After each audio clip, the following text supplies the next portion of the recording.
Good evening.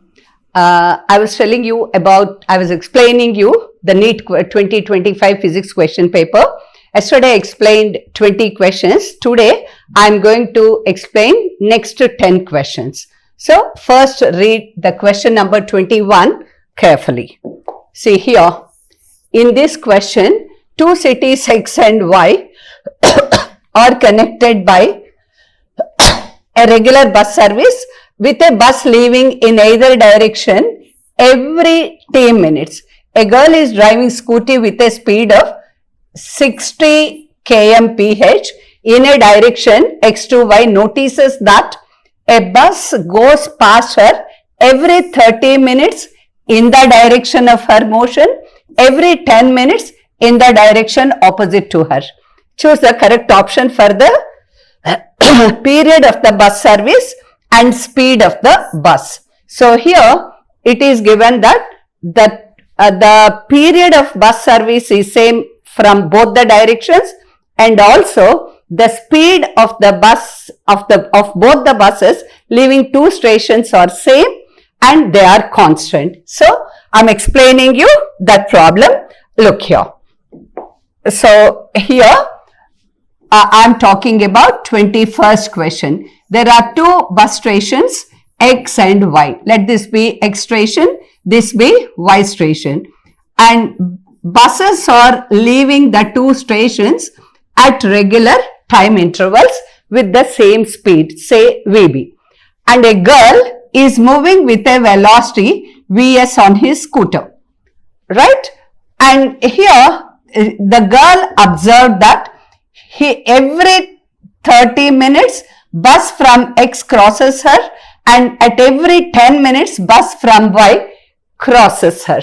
So here in this case, the bus starting from X and the girl, as they are moving in the same direction, their relative velocity will be VB minus Vs, that is equal to D by 30 minutes. Because we are going to take the ratio, so I'm not converting that minutes to hours. And considering the bus coming from the other side, as this bus coming from Y is moving opposite to the girl, relative velocity becomes VB plus Vs. This is equal to D by 10, because every 10 minutes the bus coming from Y is crossing the girl. If you add these two equations, if you divide these two equations, you will be getting like this. VB minus Vs by VB plus Vs is equal to 10 by 30. Taking Vs as 60 km per hour as it is given in the problem, the girl is moving on her scooter with a velocity 60 kmph. Substituting that over there, you will be getting velocity of the bus as 120 kilometers per hour. Right? So velocity of bus is found from the data given. Now we want to find out the distance travelled in that particular time interval by the scooterist. So here VB minus Vs is equal to D by 30 minutes is converted into hours here. Okay. So from this, 60 is equal to 2D implies D is equal to 30 kilometers. Now velocity of the bus is found, and another thing asked is the time period at which the buses are leaving the stations. So T is equal to, or V is equal to distance by time. So T is equal to distance by velocity. So distance is found to be 30 kilometers and velocity is found to be 120. This is 1 by 4 hours. So the time period is 1/4 hour. If you convert that into minutes, the time interval between successive buses leaving the station is 15 minutes. So velocity of each bus is 120 kmph and the time interval at which the buses are leaving the two stations is 15 minutes. That is the answer. So if we look here, see what is the correct option. So 120 kilometer per hour and 15 minutes. This is the correct answer. Actually, in this problem, 120 kilometer per hour, there is only one option. You need not even calculate the time period. Here, problem is done to choose the answer in the examination. Right? Now, let us go to the next problem. Look here. A uniform rod of mass 20 kg leans, read that question. So here I am just drawing this diagram. So here a uniform rod of mass 20 kg, length 5 meters, leans against a smooth vertical wall at an angle 60 degrees, other end rests on a rough horizontal surface, frictional force. Really speaking, we know a shortcut formula for that. So if you know that shortcut formula, this is a matter of half minute to solve the problem. But anyway, let us try to derive that formula. So here, question number 22. It is, let this be the vertical wall and this is the horizontal floor against which a ladder or a rod is leaning against. So here normal reaction, say N1. Here normal reaction N2 will be like this, and because it's a uniform rod, its weight will be acting exactly at the center. And angle at an angle of theta with the vertical wall. So here this is given as 60 degrees. This angle is given as, it is making an angle 60 with the vertical wall. So taking this point as the point of reference, taking the arcs about that, torques about that point. See here, first from this, sum of the upward forces is equal to sum of the downward forces. So N2 is equal to mg. As this rod has a tendency to slide this way, friction comes into play in this direction. So if you consider torques about this point, mg creates an anti-clockwise torque, friction creates an anti-clockwise torque, whereas N2 creates clockwise torque. And N1 about itself, its torque is equal to 0. So sum of the anti-clockwise torques, that is F into vertical distance is, length is L, so L cos theta. L cos theta plus mg, this force is vertical, so perpendicular distance becomes horizontal distance, that is L by 2 sin theta. This is equal to N2, N2 is again mg, and this is vertical, perpendicular distance becomes the horizontal distance, that is L sin theta. From this, what do we get? F L cos theta is equal to, if you take that mgl by 2 other side, sin theta other side, you will be getting it as mgl by 2 into sin theta. See, L gets cancelled and F is equal to mg by 2. If you take that cos theta other side, sin theta by cos theta is tan theta. Actually, all of you might have learned this formula for that ladder problem placed against a vertical wall. Suppose if you remember that formula, you see it's just matter of half minute. F is equal to, mass of the ladder is given as 20 kg. G is given as 10. Theta is given as 60 degrees. This is tan 60. So, by 2. This mg by 2 tan theta. This is 100. Tan 60 is root 3. So, the friction present between that rod and the surface is 100 root 3. If you come to the option here, this is second option is true for that question. That is question number Now, next go to 23rd problem. Look here. 23rd problem. An oscillating spring mass system. Spring is connected to a box filled with sand. As the box oscillates, sand leaks slowly out of the box vertically, so that the average frequency omega t, that is the angular frequency, and the average amplitude of the system change with time as follows. So here, let's note down the data of this 23rd problem. Oscillating spring mass system. See, let this be the spring to which a sandbag is suspended, and that sandbag has a hole, so sand is gradually leaking out. You are asked to find the relation between the angular frequency with which it oscillates and time graph, and the same way the amplitude and time graph. See here, in general, for a spring mass system, what do we get? For a spring mass system, see here, I am talking about 23rd problem. Omega is equal to square root of k by m. Just from logic, we can find out the problem. So, this is one relation we know. And the amplitude of oscillation decreases as m increases. So, amplitude of oscillation decreases as m decreases.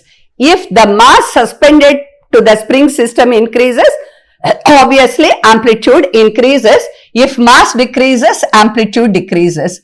Here the relation is, if mass decreases, omega increases. Just concentrate on those 2 points, then we can pick out the suitable graph. In case of spring mass system, angular frequency expression is root of k by m. From that, as mass increases, omega decreases. Amplitude decreases as mass suspended to the spring decreases. So here, now let us see what is let us see the shapes of the options. See here. So what all we need to know is, as time increases, mass decreases. As time increases, because sand is leaking out of the bag, mass decreases. So as time increases, mass is decreasing. Mass is decreasing. So as mass decreases, omega increases. In which first case, omega is increasing. Even in the second case, omega is increasing with time. But amplitude should decrease with mass. So here, only in the second case. In the first case, see, in the first case, this is true. Omega is increasing as mass is decreasing. But time period is constant here. That is, amplitude is constant. That doesn't support that statement. So here, in this case, as time increases, mass decreases, omega is increasing. This is satisfied. Coming to this one, as mass decreases, amplitude also decreases. Even this is satisfied. So the correct option is second graph. In the third graph, both are increasing. In the fourth graph given, both are decreasing. So that is not correct. So let us go to the next problem. See, 24th problem. Read that problem once again. 27th problem. 24th problem. A balloon is made of material of surface tension S, and its inflation outlet has a small area A. It is filled with a gas of density rho and takes spherical shape of radius r. When the gas is allowed to flow freely out of it, its radius changes from r to 0 in time t. The speed of the gas coming out of the balloon depends. Look here. So that is looking like a big problem. But actually here we are interested in only one point. That is, look here. What is given in that problem? See, the time period is directly proportional to S to the power of alpha, where S is the surface tension, and A to the power of beta, that is area of the hole through which the gas is leaking out of the balloon, and rho is the density to the power of gamma, R is the radius to the power of delta. So you are asked to find alpha, beta, gamma, delta. Looks like we do not know that problem, but actually that's a problem based on units and dimensions, right? So here, if you write the dimensional formula for all the quantities here, this is t to the power of 1. Here for surface tension, m t to the power of minus 2 to the power of alpha, area L square to the power of beta. For density, m L to the power of minus 3 to the power of gamma. For radius, L to the power of delta. See here, there is only one t term here. So from the t to the power of minus 2 alpha is equal to t to the power of 1. That actually equating the dimensions on both sides. Equating the dimensions on both sides. Here dimension of t is 1. Here dimension of t is minus 2 alpha. Implies alpha is equal to minus 1 by 2. That's it. Now, here L has 3 terms, but again mass has only 2 terms because I am trying to solve the problem easily.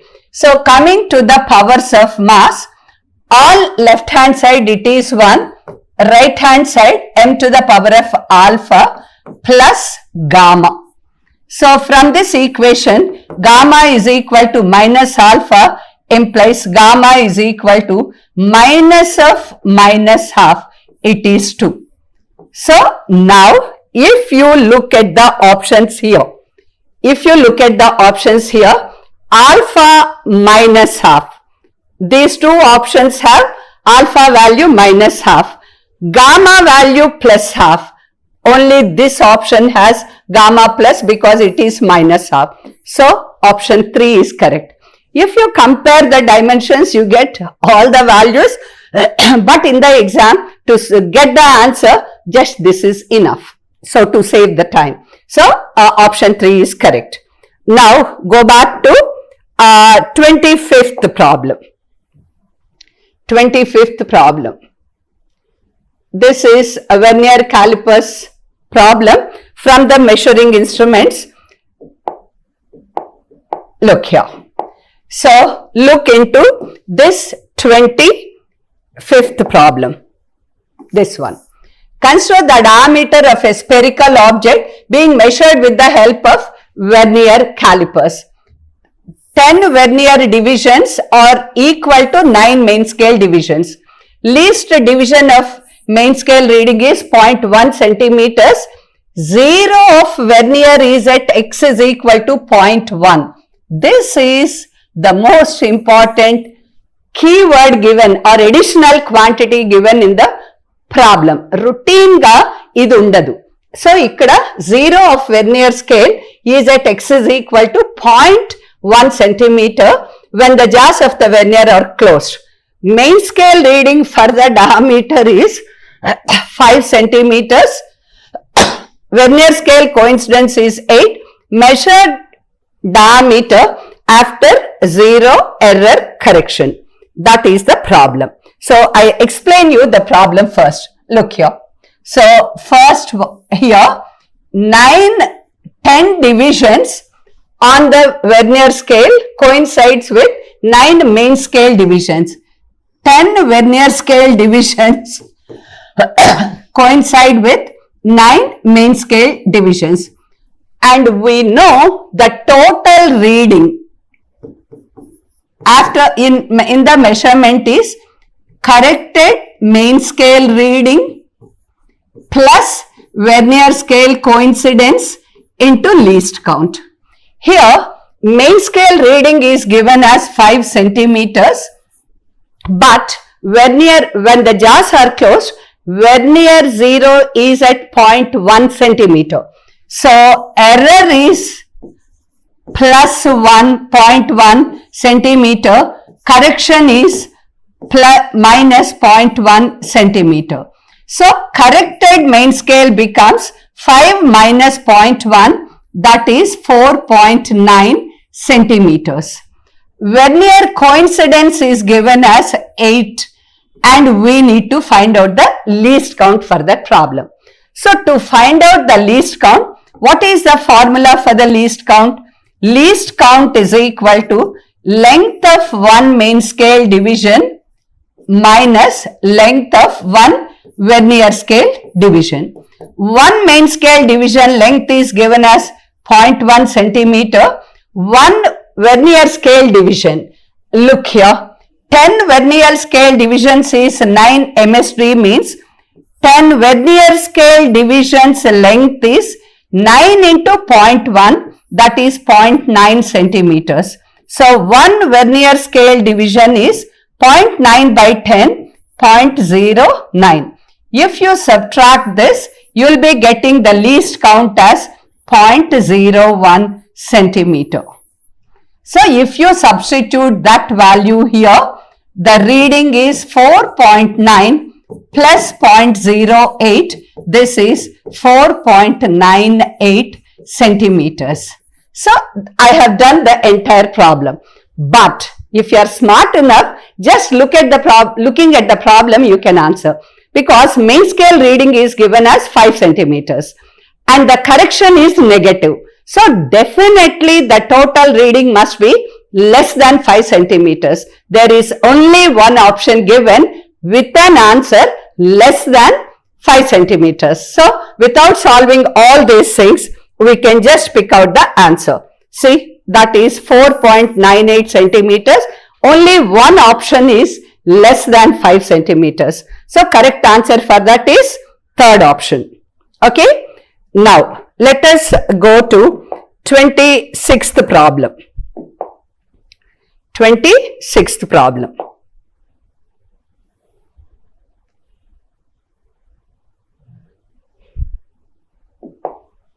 Now look here. Look at 26th problem. So let us read the problem. A parallel plate capacitor made of circular plates being charged such that the surface charge density is increasing at a constant rate, magnitude of the magnetic field arising due to the displacement current. So if the magnetic field arising is directly proportional to the displacement current. So if the displacement current is maximum, magnetic field will be the maximum. See here, the displacement current is given by ID is equal to dq by dt, right? So here d by dt of sigma A. Now this is one plate and this is another plate. Suppose at a given instant this has plus sigma, this has minus sigma c. This is the axis of the capacitor.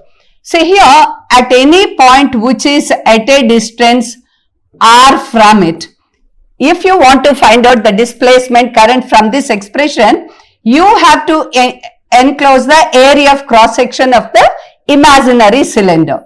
That becomes pi r square. So as d sigma by dt is constant, everywhere magnetic field exists. As the distance from the axis increases, r increases, hence displacement current, hence the magnetic field increases. So from this interpretation, our conclusion will be, in between the plates of the capacitor, magnetic field exists everywhere. and it is as the distance from the axis of the capacitor increases, magnetic field increases, and it will be maximum at the edges of the plates. Now, looking at the options given, 0 at all places, not true. Constant between the plates, not true. Non-zero everywhere with a maximum at imaginary cylindrical surface connecting peripheries of the plates. So, this is the correct option for that. So, that is basically on displacement current. Now, let us go to 26th problem. 26th problem. This is problem. If you look at that problem, see here, a container has two chambers of volumes 2 liters and 3 liters separated by a partition made up of a thermal insulator. The chambers contain 5 moles and 4 moles of ideal gas at pressures 1 atmosphere and 2 atmospheres respectively. When the piston is removed, maximum the mixer attains an equilibrium pressure of ani icharu. So, now look here. This is, we are talking about 29. It is basically a problem based on Dalton's law of partial pressures. So, there is a vessel with a partition which is thermally insulated. This is of volume 3 liters and this is of volume 2 liters. So, volume 2 liters is at a pressure of 1 atmosphere. Volume 3 liters is at a pressure of 2 atmospheres. When this partition is removed, what is the pressure? So, from Dalton's law of partial pressures, when that partition is removed, pressure attained is P1 V1 plus P2 V2 by V1 plus V2.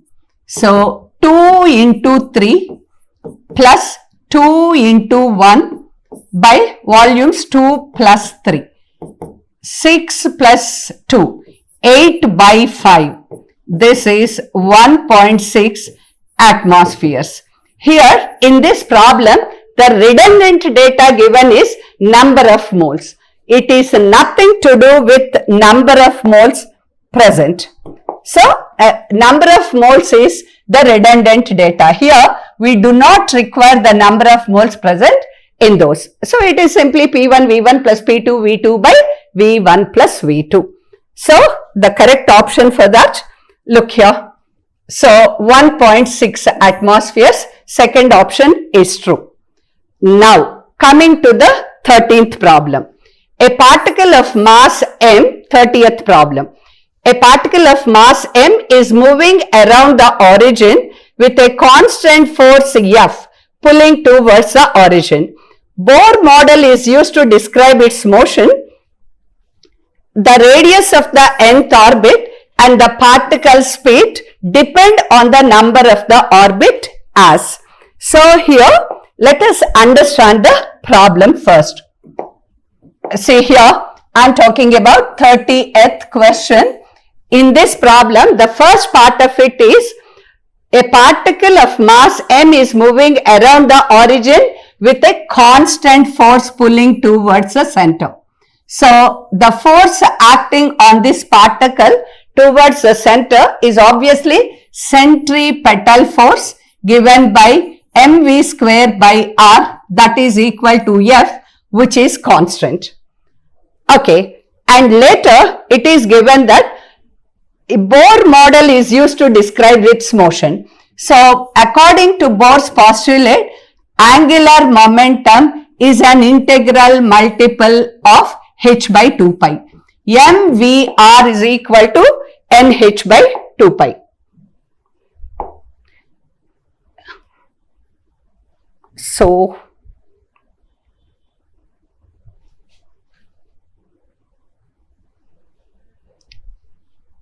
look here, mvr is equal to nh by 2 pi. Let us substitute the value v is equal to nh by 2 pi mr. Substitute that value in this expression, m by r into v square. n square h square by 4 pi square m square r square. That is equal to f. Now let us round out all the constants. So here all of them, they are constant. So here n square is not constant.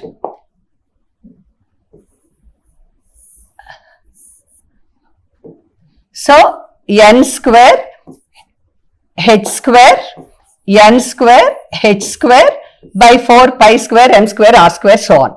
So h square is constant. So r into r square, r cube, n square by r cube, as f is constant, this is constant. That implies r cube is proportional to n square. So r proportional to n to the power of 2 by 3. R proportional to n to the power of 2 by 3. Right? So from this expression, it's very clear. Wherever you go, you can, now from this expression, V proportional to root R. So V proportional to, as R is proportional to n power 2 by 3, root means n power 1 by 3. So V proportional to n power 1 by 3, R proportional to n power 2 by 3. That is the answer for that problem. So here which option is true? R proportional to n power 2 by 3, R proportional to n power 2 by 3, and V proportional to n power 1 by 3. So in these options, third option is the correct option for that problem, for 30th problem. Now let us move to 31st problem.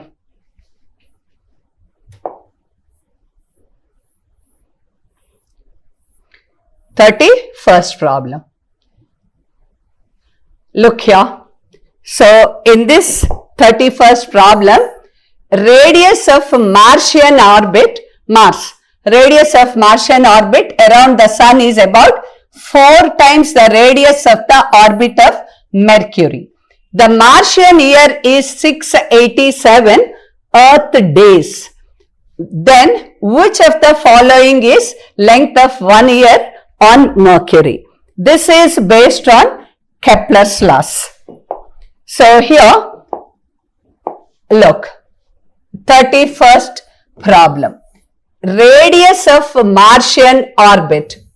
Okay, radius of Martian orbit. Let us take it as R2. This is equal to 4 times the radius of Mercury, R1. So 1 is Mercury, because you have to note that carefully. This is Martian orbit radius. So Martian orbit radius is 4 times radius of Mercury. Martian year is 687 Earth days. So T2 is given as 687 Earth days. Then which of the following is the length of 1 year on Mercury? So from Kepler's law, T square is proportional to R cube. If T2 is given, we need to find out T1. So from this expression, T is proportional to R to the power of 3 by 2. So T1 is equal to R1 by R2 to the power of 3 by 2 into T2. From this, R1 is equal to R2 by 4. So R1 by R2 is equal to 1 by 4 to the power of 3 by 2 into T2 is given as 687 days. 687. So from this, 1 by 4 to the power of 3 by 2 is 1 by 2 cube, that is 8 into 687. So this is Earth days. So here we can go to the options and see. It is 8 8s are 64. So correct answer is going to be from the options. Options given are 88 days, 225, 172, 124. So approximately we can say it is in 80s. So the correct answer is 88 days. So option, the first option is the correct option for that problem. Right?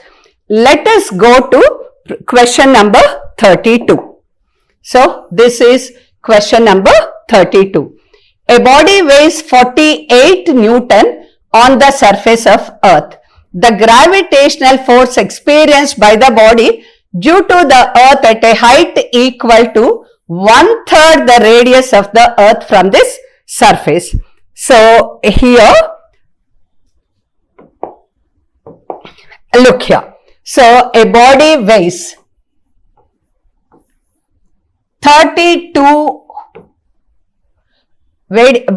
48 Newton on the surface of Earth. That is given. You are supposed to find out the gravitational force experienced by it when it is at a height equal to 1/3 the radius of Earth. Gravitational force acting on a body is nothing but weight of the body. So you are supposed to find its weight at a height equal to R by 3. We know weight is equal to mg. As mass is a constant factor, weight is directly proportional to g.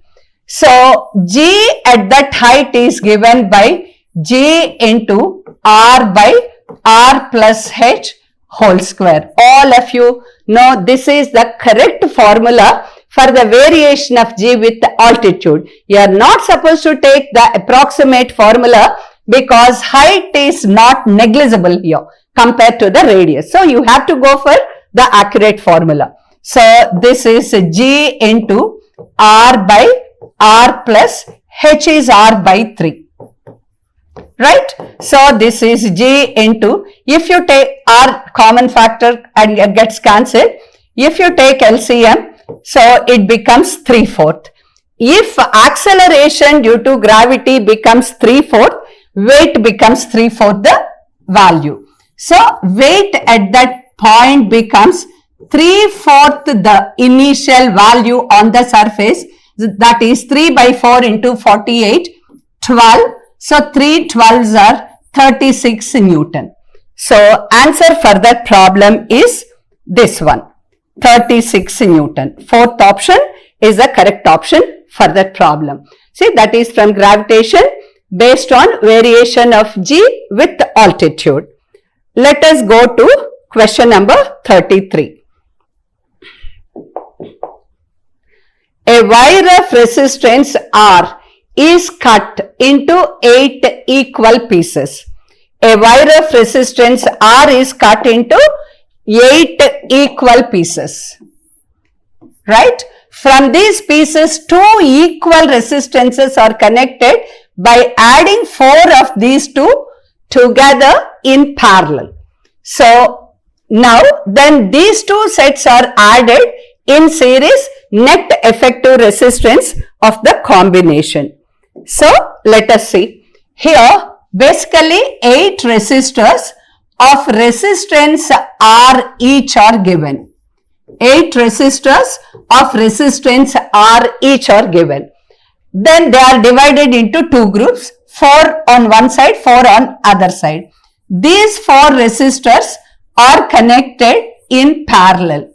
When 4 resistors are connected in parallel, effective resistance becomes R. A wire of resistance R is cut into 8 equal pieces. So each piece becomes R by 8. 4 such pieces are connected in parallel.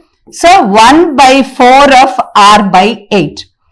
And here another 4 resistors are connected in parallel. And those 2 sets are connected in series.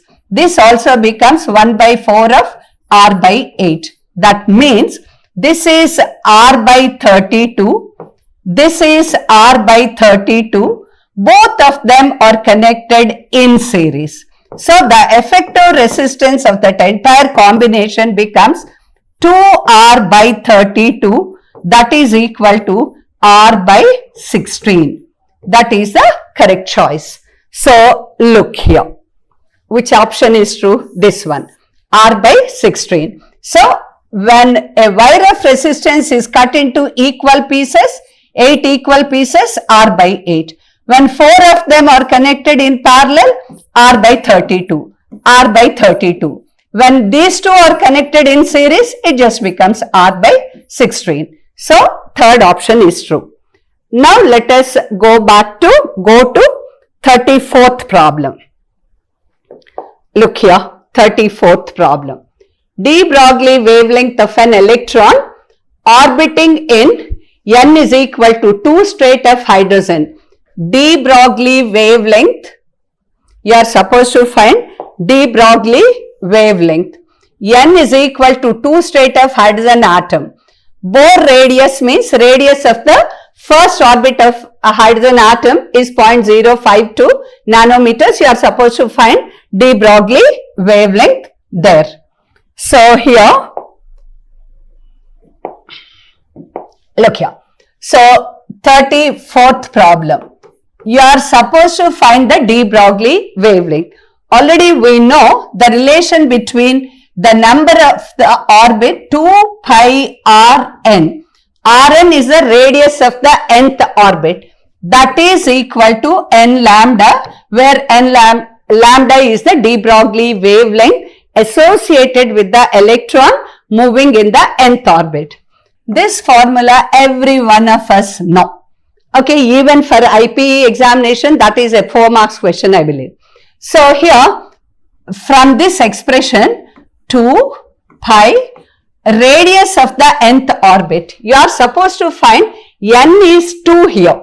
So radius of the second orbit is 2 square times radius of the first orbit. That is 0.052 nanometers. So here 2 square into 0.052, that is equal to n lambda. N is again 2 and de Broglie wavelength is lambda. From that, lambda is equal to 2 pi into 2 into 0.052 nanometers, because radius of the orbit is given in nanometers. Approximately this is 6.28. So approximately I am telling this is 6.28 into 0.052 into 2. This is 4.14. Right? So if you simplify that, you will be getting it as 0.67. 0.67 nanometers. That is the answer. So look at the options given. See here, 0.67 nanometer. This is the correct answer for that problem. Now let us move on to question number 35. So here, an electric dipole with dipole moment 5 into 10 power minus 6 coulomb meter is aligned with the direction of uniform electric field of magnitude 4 into 10 power 5 Newton per coulomb. The dipole is then rotated through an angle of 60 degrees with respect to the electric field. The change in the potential energy of the dipole. So here what is given in the problem is, initially the dipole is aligned with the field. So I am talking about 35th problem. The dipole is aligned with the field. So initially angle made by the dipole with the electric field is 0. And the dipole moment is given as 5 into 10 to the power of minus 6 coulomb meter. Right? And it is turned through an angle 60 degrees with respect to the field. What is the change in the potential energy? So change in the potential energy of the dipole is P E cos theta 1 minus cos theta 2. That is the formula for the change in potential energy. Here P is given as, so change in potential, and let us take the potential energy as U. Delta U is equal to P. 5 into 10 to the power of minus 6. Electric field intensity in the problem is given as 4 into, look here, 10 to the power of 5. 4 into 10 to the power of 5. Cos 0 minus cos 60. So here 5 4s are 20 into 10 power minus 1, this is 2. Into cos 0 is 1, cos 60 is half. This is 2 into half. This is 1 joule. That's it. So, correct option for that problem here is this one, 1 joule. Look here, question number 37. A photon and an electron have the same energy E. Ratio of de Broglie wavelengths of photon to electron. You need to find out. So, here, look here, in case of photon, in case of a photon, energy is given by hc by lambda. Momentum is given by h by lambda. From these two, we know momentum is equal to E by c. This is in case of photon. And in case of an electron, energy is equal to half mv square. Momentum is equal to m into v. So, in case of electron, momentum is E 2E by v. Momentum is 2E by v. Now, in this problem, it is given that they have the same energy E. Okay, so energy is same, wavelengths we need to compare. So, wavelength, de Broglie wavelength is inversely proportional to P. So, here lambda 1 by lambda 2 is equal to P2 by P1. Implies here lambda 1 by lambda 2 is equal to P2 is 2E by V, P1 is E by C, and E gets cancelled because it is mentioned that the photon and electron have the same energy. So, this is the ratio of wavelengths. The problem here is they didn't give you the velocity of electron. So, from this expression, energy of electron is given as E. From this expression, V is equal to square root of 2E by M. Let us substitute that here. So, lambda 1 by lambda 2 is equal to 2C by V is 2E by M. So, from this expression, the ratio becomes lambda 1 by lambda 2 is equal to C. This gets cancelled in this root 2 times. So, square root of 2m by E. That is the answer. C root 2m by E. So, option 3 is the correct choice for that problem given. So, that is the ratio of wavelength of photon to that of electron. Now, let us go to the question number 38. Which of the following options represent the variation of photoelectric current with the property of light shown? See here, variation of photoelectric current.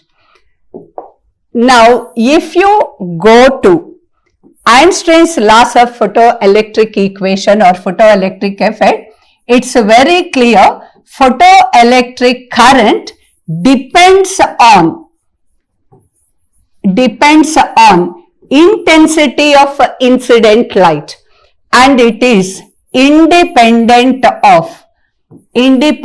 of frequency of incident radiation. Now, let us see what is asked in this. What are the shapes of the graph? intensity of light is taken along x-axis, photoelectric current. So very obviously this is the right choice. Okay, suppose if you take the second option, as the intensity increases, photoelectric current remains constant. That is not true. As the intensity increases, number of photons striking the photoelectric plate increases. As number of photons increases, number of electrons emitted per second increases, hence photoelectric current increases. So photoelectric current is directly proportional to the intensity of light. So that's a linear graph as shown. And the third graph in this is given as, if you look at the third graph, frequency of light. Photoelectric current is independent of frequency, so that is wrong. Even fourth graph is wrong. So correct option is A for that problem. Now let us go to the next problem. 34, 35 is done. 39th problem. 39th question. Look into the data. A sphere of radius r is cut from a larger solid sphere of radius 2r as shown in the figure.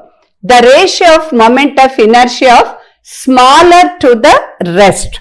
So ratio of moment of inertia of the smaller to the rest. So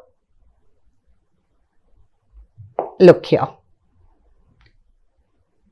Like this. Okay.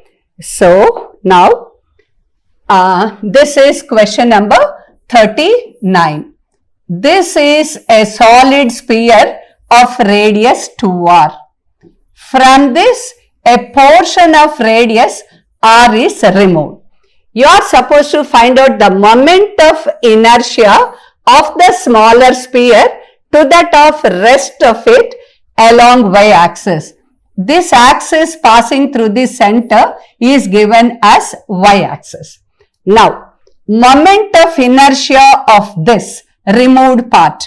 Let us take this as removed part as IR, original as I naught, then IR is equal to about the tangent 7 by 5 mr square. Original mass is m, so as the radius is half, it becomes m by 8. If original radius is taken as smaller, this radius becomes r by 2. So r by 2 whole square, it becomes r square by 4. That is the moment of inertia of the removed part. Moment of inertia of the remaining part, that is I is equal to I naught minus IR.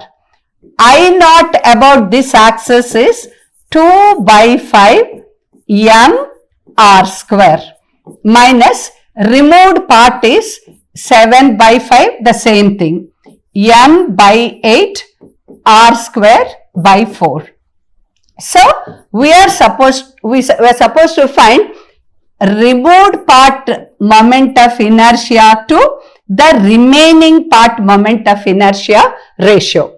If you look at these two, m r square by 5 are common in all the terms. So we can just take that and cancel that. So you will be getting here 7 by 4 8s are 32. Right?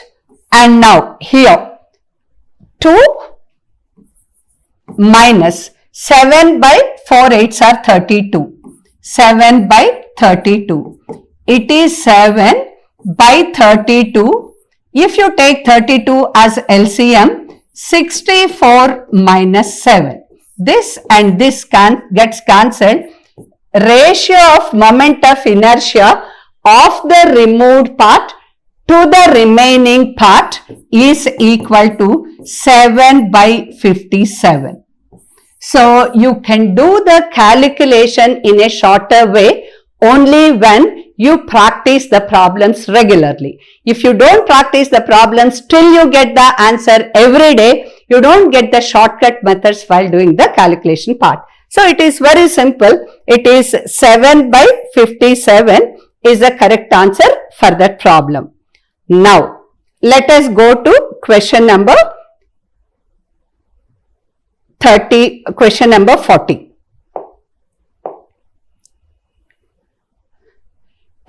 This is a full wave rectifier with the two diodes D1 and D2 as shown in the figure. Input supply is given as 200 sin 100 pi t. Then at t is equal to 15 milliseconds, just walk through the options given. D1 is forward biased, reverse biased, in that way. So at that instant of time, we have to decide which diode is forward biased, which diode is reverse biased. Remember, when a full wave rectifier with center tap transistor is operational, then definitely for one cycle, one diode will be forward biased and other diode will be reverse biased. In the next cycle, the first one becomes reverse biased and the second one becomes forward biased. So the fundamental concept here is, in a full wave rectifier with center tap transformer, in a given cycle, one diode is forward biased and the other diode is reverse biased. If you have that concept in your mind, it's very clear. Both are forward biased, both are reverse biased. Those two options are eliminated. So option 3, option 4 are not true anymore. So we have to take a choice among 1 and 2. Now here, so let us say whether it is in the first half cycle or second half cycle. In the first half cycle, this is positive, negative, positive, negative. So in the first half cycle, if the time given is in the first half cycle, then D1 is forward biased and D2 is reverse biased, because positive is connected to P type and in this case negative is connected to P type. So D2 is reverse biased. In the second half cycle, because in the next half cycle this becomes negative, this becomes positive, negative, and this becomes positive. So very obviously D2 is forward biased. In the second half cycle, D1 is reverse biased. So here we have to see at 15 milliseconds, we have to see whether that is operated under positive half cycle or negative half cycle. This is the input given, say. This is positive half cycle. I am mentioning this as negative half cycle. So here the input is given as 220 sin 100 pi t. Sin 100 pi t. Omega is 100 here. So the time period is 2 pi by omega. So this is 0.02 seconds, or time period is 20 milliseconds. So here this is 0, this is 10 and this is 20 milliseconds. Here we are supposed to find that t is equal to 15. That is, at this point it is operated in the negative second half cycle. So during the second half cycle, D2 is forward biased and D1 is reverse biased. So D1 is reverse biased and D2 is forward biased. That is the correct choice for that problem. Okay. And next let us go to question number 41. Two gases A and B. Two gases A and B are filled at the same pressure in separate cylinders with movable pistons of radius RA and RB respectively. On supplying an equal amount of heat to both the systems reversibly under constant pressure, the pistons of A and B are displaced by 16 and 19 centimeters respectively. Change in internal energy is same in both cases. then ratio of RA and RB. Now, let us write what is given in the problem. See here, there are two cylinders provided with pistons enclosing gases. See here, this is another cylinder. So, radius of this piston is given as RA, this piston is given as RB. As they are open to atmosphere, the pressure of the gas is equal to the atmospheric pressure all the time. So, equal amounts of heat is supplied. So, from first law of thermodynamics, dQ is equal to du plus dW, dW is equal to PdV. Here, in this case, for both the systems, same amount of heat energy is given. For both the systems, change in internal energy is same. Then, PdV is also same for both of them. As pressure is atmospheric pressure, dV is change in volume of the gas is same in both cases. We know volume of the enclosed portion is L into A is same in both cases. L into A is R square is same in both cases. Then R is inversely proportional to root L. So, RA by RB is equal to root of L2 by L1, that is equal to, their lengths are given as 16 centimeters and 9 centimeters. So, this is L2 by L1, 9 by 16 under root, that is 3:4. That's all the answer. So, 3:4. Second option is true for that problem. Okay, next let us go to question number 42. Question number 42. Look here. Again, errors in measurements. Okay, so a physical quantity P is related to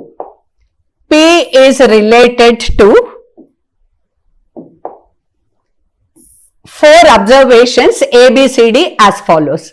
See here, I am just writing that over there.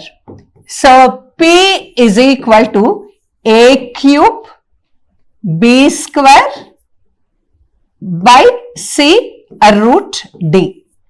Okay, so the measurement of P is dependent on 4 measurements A, B, C and D. That's what is given.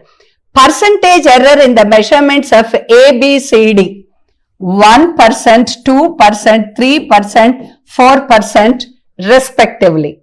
The percentage error in the measurement of quantity P is asked. See here, all these errors are less than 5%. In errors and approximations, by taking the approximation from this data, percentage error in P is equal to, power of A is 3. So, 3 times percentage error in A, power of B is 2, 2 times percentage error in B, errors always add up. So, power of C is 1, percentage error in C, power of D is half of percentage error in D. So, this is 3 into percentage error in A is 1, given as 1. Plus 2 into percentage error in B is given as 2, plus 3 into percentage error in C, no, just percentage error in C we need to find out. Okay. Oh, so anyway, let me write it once again. P is equal to A cube B square by C root D.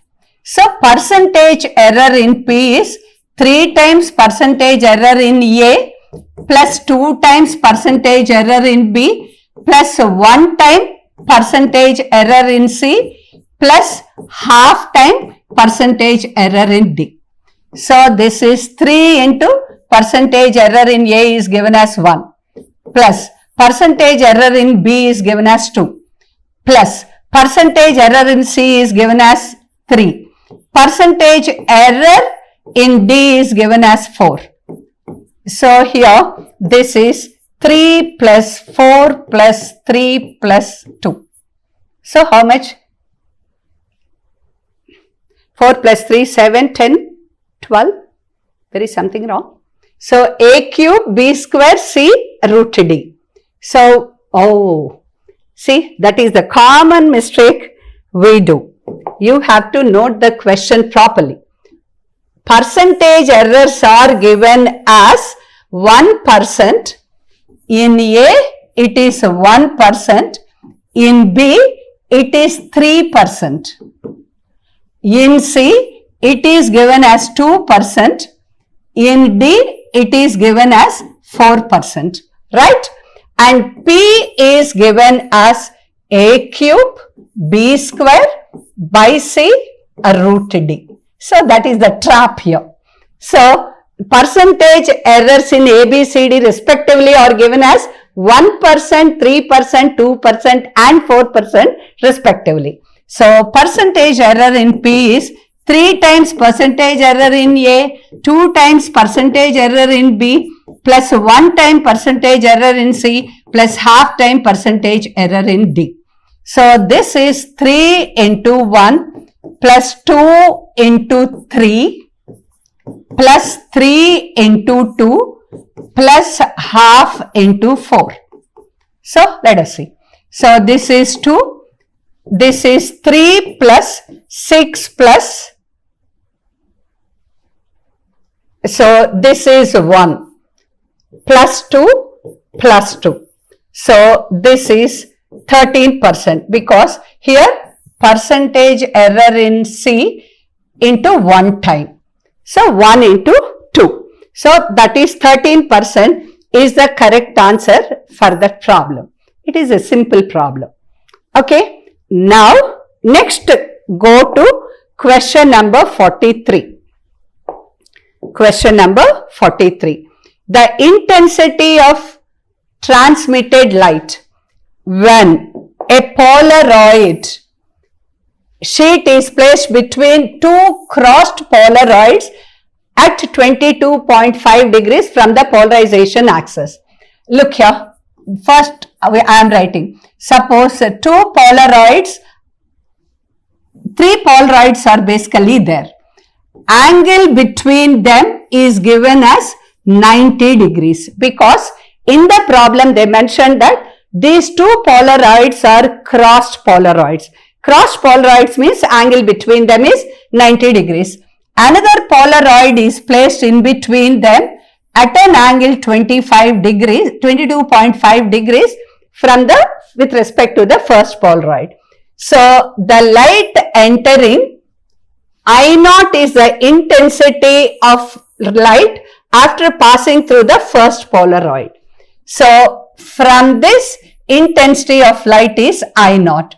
From this, from Malus law, if you take this as I is equal to I naught cos square 22.5. Right? And coming from this, angle between them will be 90 minus 22.5. It will be 67.5. Okay? Or 90 minus 22.5. So, this I dash. So, I dash is equal to I into cos square. We can as well write it as 90 minus 22.5 instead of writing 67.5. So, here I is I naught cos square 22.5 into cos square 90 minus 22.5. Cos 90 minus theta is sin theta. So, we are going to write it as I naught cos square 22.5 sin square 22.5. So, this is I naught. We know sin theta cos theta is sin 2 theta by 2. Sin theta cos theta is sin 2 theta by 2. Sin square 2 theta by 2. Here in place of theta we have 22.5. 2 into 22.5 is 45. So this is I naught. Sin 45 is 1 by root 2 square, and this 2 is already there. So this becomes I naught by 4. That is, second option is true for that problem. Okay, that is your question number 43. So I'm just explaining this. Here, angle between them is 22.5. Angle between them is 90 minus 22.5 as the extreme ones are crossed. So here this is I naught. So what is this? This becomes I naught cos square 22.5, and this becomes, this times cos square 90 minus 22.5. So sin theta cos theta is sin 2 theta by 2. From that we got that expression. Right? Now let us go to question number 44. Question number 44. Look here. Two identical point masses are suspended from two separate massless springs of constants K1 and K2 respectively and oscillate vertically. If the maximum speeds are same,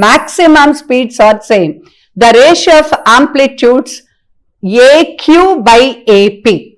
So here two springs of constants K1 and K2 are taken.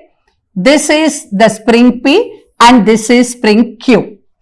And separate massless springs oscillate vertically. Maximum speeds are the same. Find the ratio of amplitudes of AQ to the amplitude of AP. Okay, two identical point masses P and Q. Now look here, I am repeating that question once again. Just I am reading. Two identical point masses P and Q, say here, are suspended from two separate massless springs of constants K1 and K2. This is a spring of constant K1, to that a mass P is attached.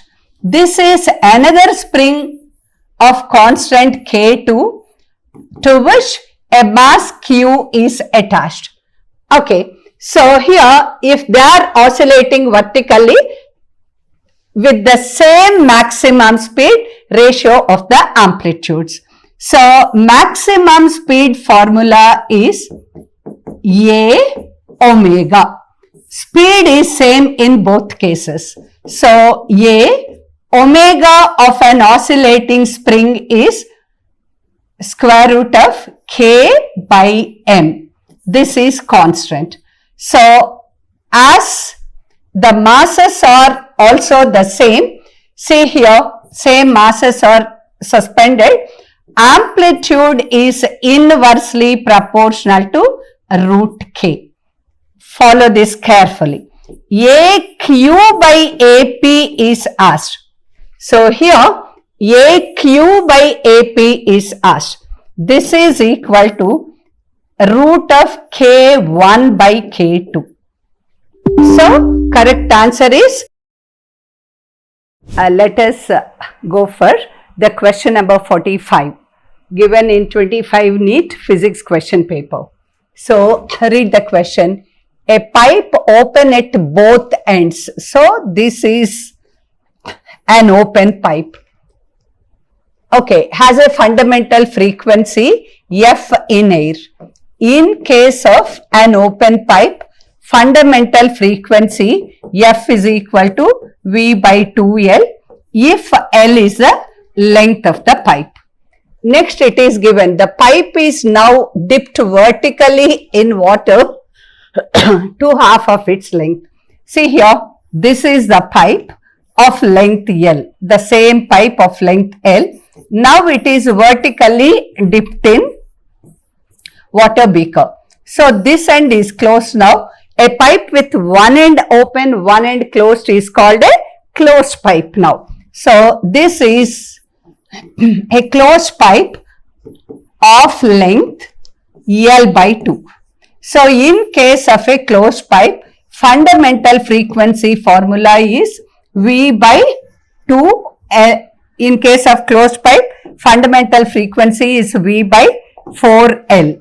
So 4L dash, if L dash is its length. So here it is F dash is equal to V by 4. Length of the closed pipe here is L by 2. So this is F dash is equal to V by 2L, which is nothing but F. So F dash is equal to F. That is the answer. So correct option is 2.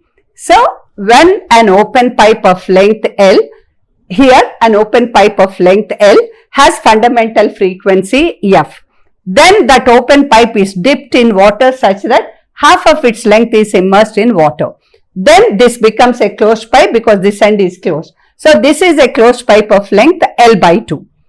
Right? In case of closed pipe, fundamental frequency is V by 4 L dash. Here length of the closed pipe is L by 2. So it is V by 2L again, which is equal to the frequency, fundamental frequency of the open pipe. So correct option for that is F here.